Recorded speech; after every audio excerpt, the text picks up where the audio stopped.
Hello, my name is Phil from Addictions UK, and today I would like to talk about serenity. The Serenity Prayer says, God grant me the serenity to accept the things I cannot change, courage to change the things I can, and the wisdom to know the difference.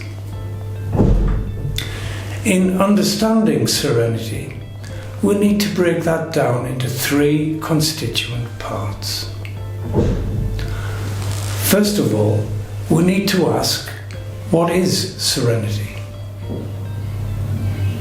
Before we find serenity, we must understand what serenity is. Perhaps it's easier to describe what serenity is not. Serenity is not a state of constant happiness. It is not a place of haven where nothing goes wrong in life. Life will continue, times will still be challenging, and sometimes what the universe wants is not what you want. However, serenity will affect the way we respond to life. Tranquility and peace are byproducts of acceptance and surrender. Have you ever noticed that some people seem to enjoy life effortlessly? Their lives will be as busy and as full of challenges as yours, but they calmly accept the good and the bad. They don't get drawn into the drama. They do not make mountains out of molehills, and they don't take every challenge as some form of personal attack. This is how I would describe a state of serenity. I am perhaps selling serenity short.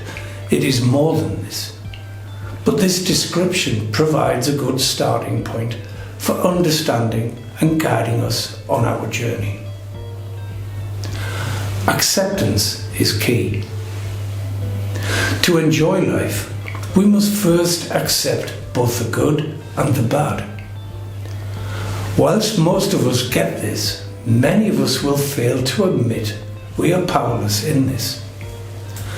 So many of us find ourselves going through tough times, and instead of accepting that as the cause of that moment, we try to change the way we feel or change the scenario. During these times, we often reach outside of ourselves for a solution, be it material or in the form of behaviour. In these instances, maybe we should look internally for the answer. What is life teaching us? What are we discovering about ourselves, and what mistakes from the past can I avoid today? When we are invested in trying to change the way we feel, we are not accepting of our current state of flux. As addicts in recovery, we can still see some of our old patterns and behaviours returning to the fore. We must adopt the principles found in recovery, and acceptance is one we learn about very early. In 12-step fellowships, we repeat the Serenity Prayer in almost every meeting. We can often say it so often that we do not notice it as a recipe, so to speak, for serenity. Accept the things we cannot change. What does this mean? First, ourselves to some extent. If you are small in stature, you cannot automatically become big. And if you are old, you cannot become young. So much of what we do today, vigorous exercise regimes, cosmetic surgeries, and crash dieting, is because we are not accepting ourselves as we are and wish to change the way we appear. Secondly, we cannot change someone else. Think about that for a moment. How much time do we spend over our lifetimes trying to change how others feel or behave?